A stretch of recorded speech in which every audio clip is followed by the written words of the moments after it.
Peter Obi don't suffer. Peter Obi don't suffer for una hand. Now this same Alimodu Sheriff get confidence and get mind. Sit down for TV, they talk about Peter Obi. This same Senator Alimodu Sheriff of Borno, Alimodu Sheriff of PDP chairmanship, now him get mind. Sit down for TV, they talk for this country, Nigeria. My country people, my talk no plenty. Now the way you stand, night cameraman go snap you. Once you show, say, as a people, you have the capacity and ability to tolerate criminality and criminals as leaders and in government, it go continue to go up. Every level of criminality where you tolerate, it go scale up. Make one day, we no wake up for this country, and a non-terrorist become your president. Not be the repentant one, not be the Oriburuku where swear this thing, say, you don't, no. A non-one. Why? Because you have built a system that rewards criminals and criminality, while people of integrity, nine they attack, nine they arrest, nine they investigate. And Alimodu Sheriff, self, they sit down for TV, talk about Peter Obi. 2027, Nigerians, wake up, shine your eye. Operation Rescue Yourself and dismantle this structure of criminality. See, I want to tell you something. You see these people when they support terrorists, they don't want anybody where go come as a president of Nigeria that will end terrorism in this country. They are doing all their best to make sure that they spoil the name of Peter Obi before the north. But God don't punish them. Kwankwaso is there in the north doing a good job. And Nigerians, don't be deceived. These terrorist sponsors, they will no longer continue terrorizing this country if somebody like Peter Obi becomes the president of Nigeria. That is why these people, it is giving them sleepless nights, seeing that people are still supporting Peter Obi, and they are trying all their possible best to lie, to sell their propaganda, to convince people to speak against Peter Obi, so that they will keep on having somebody like Tinubu that will be sleeping in that store. They will be kidnapping, collecting ransom. So Nigeria, the best thing we do right now, we have seen whom their enemy is. We get our PVC, we get ourselves prepared, we should be ready to be part of 2027 election. So get your PVC, let's send Tinubu, APC, Sheriff, and all the Boko Haram sponsors out of Asoro. Ali Sheriff, stay clear from Nigeria. Because you have no right to decide or presume the political destiny of northern Nigeria because you are a bad man. Because you are not free from what is happening today in Nigeria. Now, I will prove it to you. You no fear. You can go interview. You are trying to associate Peter Obi with IPOP.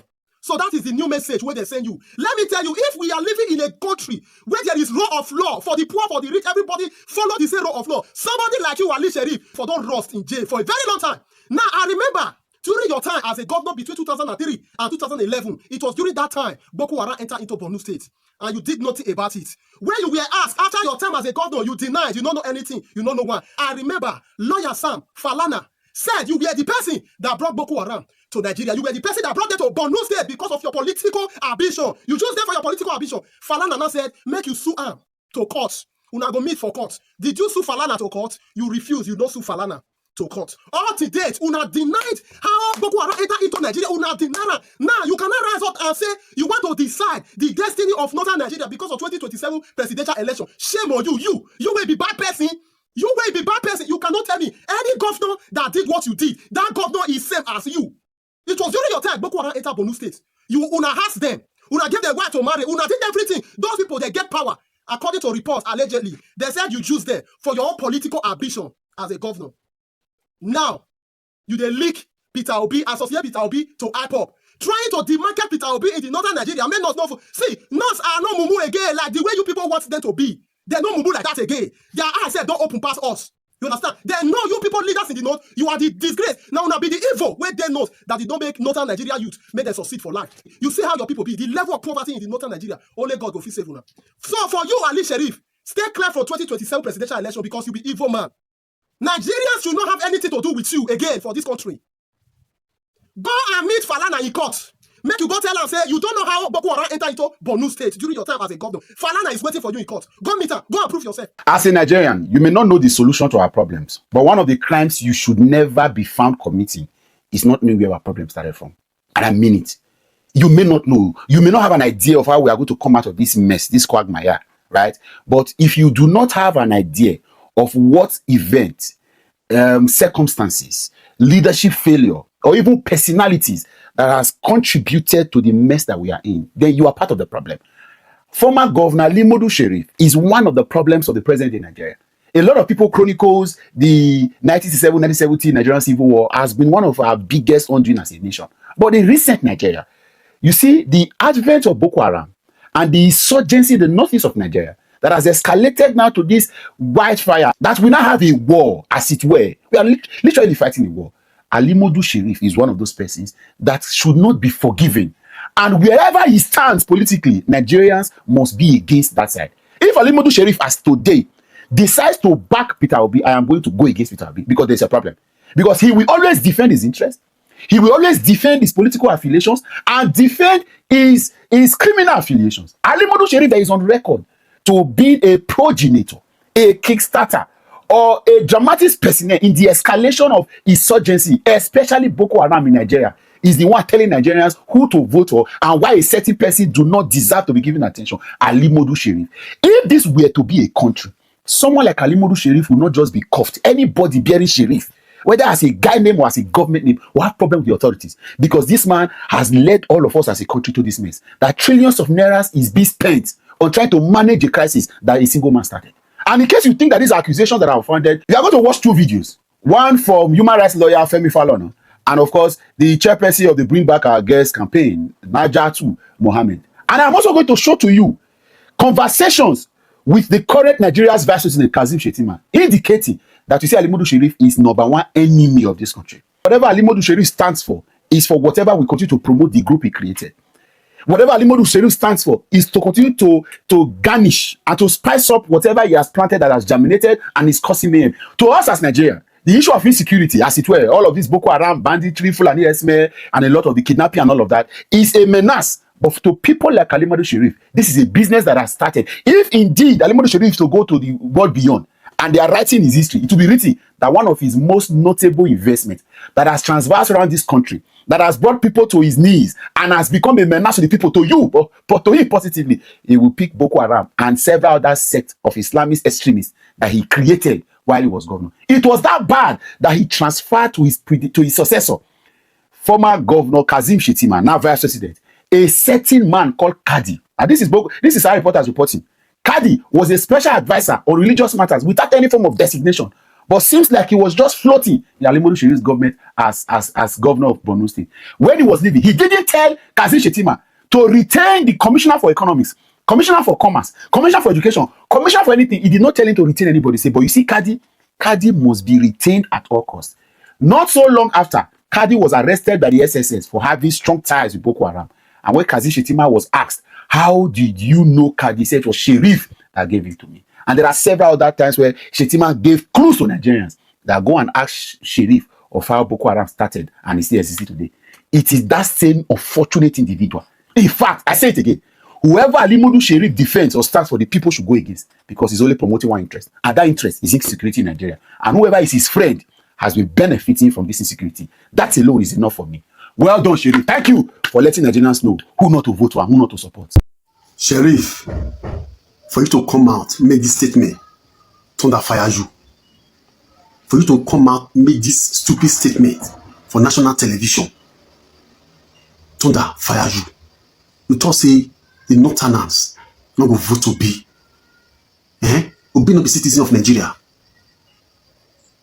Obi no be citizen of Nigeria. Now the question when all Nigerians they ask you now, Obi no be citizen. You thought say now Obi the sponsor IPOB. Who bring Boko Haram to Nigeria? Not be you. And you bring and come. During Jonathan government, then you bring Boko Haram they call her. And that time you bring and come. And you sponsor those people. I will see a whole public figure, a former governor. You will talk say no Tana, no go vote to be. Are you insane? Some of those are leaders, no, you don't talk anyhow. No, you don't talk anyhow. I will say no Tana, no go vote to be. Are you the spokesperson of the Northerner? Are you the speak for Northerner people? Are you the speak for the 19 states in the north? Who make you a spokesperson of the north? Me and the mind when they talk of this country, when I'm married and they talk, you just come out for public television, national television. You talk say the Northerner, now your vote will be. The 6.something million votes when Obi get the last time. Now you give her, now you vote her. Did you vote Obi last time?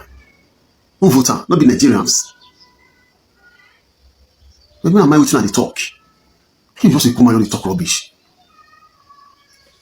I called the Northern leaders to come out and rebuke this useless man, this former governor of Borno State. Not Borno State that time. This former governor. May they come and rebuke his statement. He's not a spokesperson of the North. He doesn't speak for the behalf of the Northern people. The Northern people, they will vote to be. We are one Nigerians. As a one Nigerian, you are free to contest for any election in Nigeria. Obi in Nigeria is free to contest for any position in Nigeria. You come out for public television, they say, Northern are not going to vote to be. Northern are not going to vote to be. And you make you a spokesperson of the North. Now they do well. This country belongs to everybody. This country belongs to everybody. Who they rule Nigeria since? Not be Northern now. Where the poverty for many pass for Nigeria? Not be North. And they do well when they do well for this country. Finally. Peter Obi never condemned Biafra. Peter Obi has never condemned IPOB. And he wants to divide Nigeria. That is why he wants to become president. These are the exact words of Ali Modu Sheriff, the former Borno State governor. He made this statement during an Arise TV interview. Please, if you are from the Biafra extraction, Old Eastern region, Igbo or thereabouts, you must share this video. There is a campaign against a people ongoing. Please, we are going to fact check all these fallacies today. Now, when he made this statement, so many people come out and said, he himself, has he ever condemned Boko Haram? Or no, this is exactly what he wants you to say. He wants you to equate Biafra and IPOB to Boko Haram bandits and terrorists. And most people have been falling prey to that tactics. But that is not the reason why I'm here. I am here to fact check Ali Modu Sheriff. Now, I'm going to give him the chronology of all the people that have called for secession in this country. In 1950, during the Ibadan Constitutional Conference, Emir of Zaria warned that the North will consider secession if it did not receive 50% representation. Did you hear me? I said the Emir of Zaria warned that the North will consider secession if it did not receive 50% representation. In 1950, that was almost 17 years before the Biafra War. In 1953, Sir Amadou Bello and the Tafawa Balewa, the northern political leaders, they threatened secession with their eight-point program. In 1954, during the Lagos Constitutional Conference, the action group from the Western region, from Yoruba land, argued for the inclusion of secession clause into the constitution. Yoruba people argued they wanted secession to be included in the constitution in 1954 during the Lagos Constitutional Conference. In 1959, the northern leaders also called for secession amid fears of southern political domination. Ali Modu Sheriff, are you listening? Please, you must share this video. I want you to get to all these people because they have lined up most people like him to come and start saying all this rubbish. In 1990, Frederick Fasehun, a Yoruba man, supported Yoruba self-determination during the political crisis after the 1993 election annulment. June 12 annulment. The Yoruba man supported the self-determination of Yoruba people because of that crisis.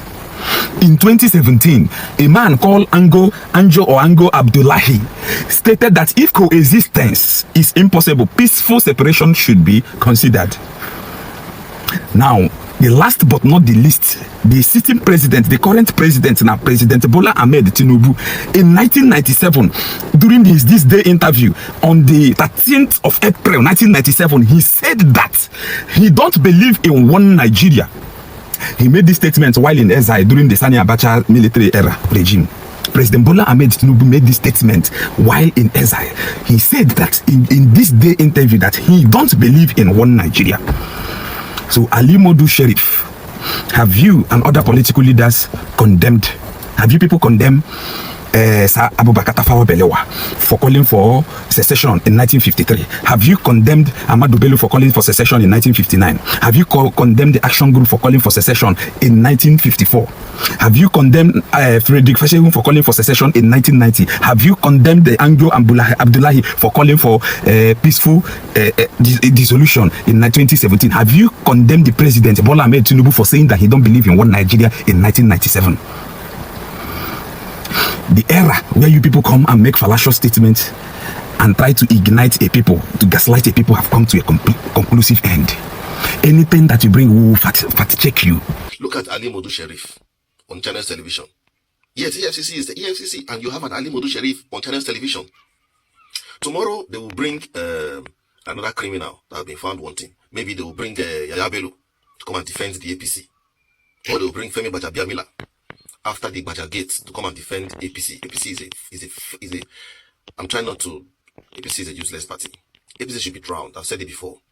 Now, the Ali Modu Sharif interview is such that I'm ashamed.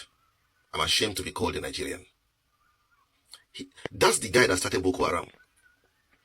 Ali Modu Sharif and Shetima, these were the people that funded Boko Haram. Go and Google it. There was a negotiator from Australia that came during the time Boko Haram was having to, they were just starting. That guy came and he mentioned several names. The top on the list was Ali Modu Sharif. The current vice president is a sponsor of Boko Haram.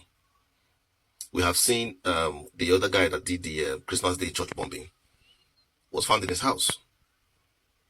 See, Nigerians, you guys need to wake up. If you don't wake up, it is your undoing. You need to be radical. These guys came with the guns. You cannot be talking with your mouth. Go and get your own weapons. Go and look for, even if it's then gone, get something. Because these guys are going to come for you. They don't care. They will come for you. Imagine Ali Modu Sharif on TV, on national television, and Shehu was just petting him. Shehu is a disgrace to journalists. Let him go and stand before Rufai Hosseini. Ali Modu Sharif should stand before Rufai Hosseini and answer questions of his crimes. Have they cleared him? Has the EFCC cleared him? The next thing you will say, EFCC went and captured 25 men in Imo State. That's to 1 million naira. But you have someone who has taken billions, funded Boko Haram. He's even in the watch list of the United States. And they allow him walk free. EFCC should be scrapped. Peter Obi will scrap EFCC and scrap ICPC. Don't worry what will replace it. Something better will replace it. Not this rubbish that we have as EFCC. EFCC chairman, rubbish organization. Useless organization. Useless. I'm going to set up my tripod and begin to do videos of the failure of EFCC. I will start that next week. I will gather my facts and I will put them forward. The failures of EFCC. You have all of them in government. After stealing billions, they come back and defend the APC. Nigerians, these guys are coming for you. Go and watch the Ali Modu Sharif interview. Watch it. Take your time. It's about an hour. About 35 minutes. Watch the interview. That guy is empty, dull, stupid. The pig came out to defend the Tinubu government. And he said, Peter Obi want to divide Nigeria. So shallow. How can that? The North, you people in the North, you people need to wake up. Oh. Look at those are your leaders. Peter Obi want to divide. He's supporting IPOL. And you sponsor Boko Haram. And you are walking free. And with evidence that you sponsor Boko Haram. Ali Modu Sharif, you are a pig. You are a bloody fool. A coward. I'm just holding myself. Nigerians, these are the people that are leading your country. Gbajabiamila, the Gbajagate, Ali Modu Sharif, the Boko Haram sponsor, Shetima, the Boko Haram sponsor, what's his name? There are many of them in power. Tinubu, the Lekki Gate killer, killed children who came to protest at the NSAS protest. These are your leaders. Nigerians, these are the people leading your country. If you don't take back your country, there is no country after 2027. Mark my words. You have to take back that country. This is rubbish. This is just it's going too far. You need to stop this rubbish. I miss Nigerian army. I miss them. I miss Nigerian army. At least they still have some sense. Ali Modu Sharif coming out to defend the APC government. That is the height. That is the bottom part of rubbishness. Damn, I've never seen such a reckless party, reckless government No, no, no, no, no, no, no, no. And more revelations for this Gate. More revelations. They are coming out. More revelations. In short, I rushed to do this video. I'm going to settle down and come out with facts in my next video. Have a nice day, Nigerians. This video is for me to state that EFCC has to be scrapped. EFCC must be. ICPC and EFCC must be scrapped. They have to be scrapped. They are not doing their jobs. Good day to our viewers all over the world and welcome back to Local Journal. Honestly, Nigeria is a crime scene and Nigeria is irredeemable at this point because I don't get why people with questionable character and people with who have no integrity have the temerity and have the effrontery to go on TV stations to go and criticize someone who has an impeccable quality, whose aura is something they envy and whose aura can not be matched in this country and in Africa. I don't know why APC's campaign strategy is just to like kind of demarcate P2B or to say trash about him, say derogatory stuff about him, just to pull him down. This pull him down syndrome by these APC stalwarts and APC supporters is becoming is unbecoming at this point, and I don't really get. And the worst part is for characters like Ali Modu Sharif, whose role in Nigeria's problem, we know how he contributed to, and we know how he all played his role, you understand, to the emergence of these terror groups that are springing forth in Nigeria and causing mayhem today. We all know the role he played, you understand. For him to have that temerity, for him to have that effrontery to come on TV station to talk about P2B in this manner, will tell you how low this country has gone to and to tell you how irredeemable this country has gone to. To be honest, I don't think anything good is going to come out of this country again, except we push on with this momentum and say that what we want in this country is change, because I don't really get how someone who is a terror sympathizer, a terror sponsor, could come on TV station, a public TV station, to criticize somebody who has been proven to be upright in terms of managing public offices and like who has been the best, because they can never see. Nobody can say any trace of corruption to this man. And the party in power, they are the opposition, and their greatest nightmare is P2B. Of course, we know how this administration work and how they move. If they've gotten anything hidden against this man, they would have brought it out already. But the thing is this: in his ATA as a governor, nothing like corruption. He was never found wanting. He used his position to the benefit of Anambarians and to help to help grow Anambra's economy and make Anambra State one of the best states under his watch. That's what he did during his time. He received so many awards, and even his co-governors praised him to be the best governor during that time. And I don't know why, because of the fact that okay, he's an Igbo man, he's coming to contest for the seat of president. You guys are attacking him left, right, and center. Is he the only one contesting? Let the good works of this current person speak for him, if probably he has done anything worth being re-elected for. That is just it. All this campaign of calumny against the person of Mr. P2B will not work, because in the end, you guys will continue to feel. That's just my opinion. Drop what you think about this in the comment section. If this is your first time, please kindly like, share, and subscribe to our channel.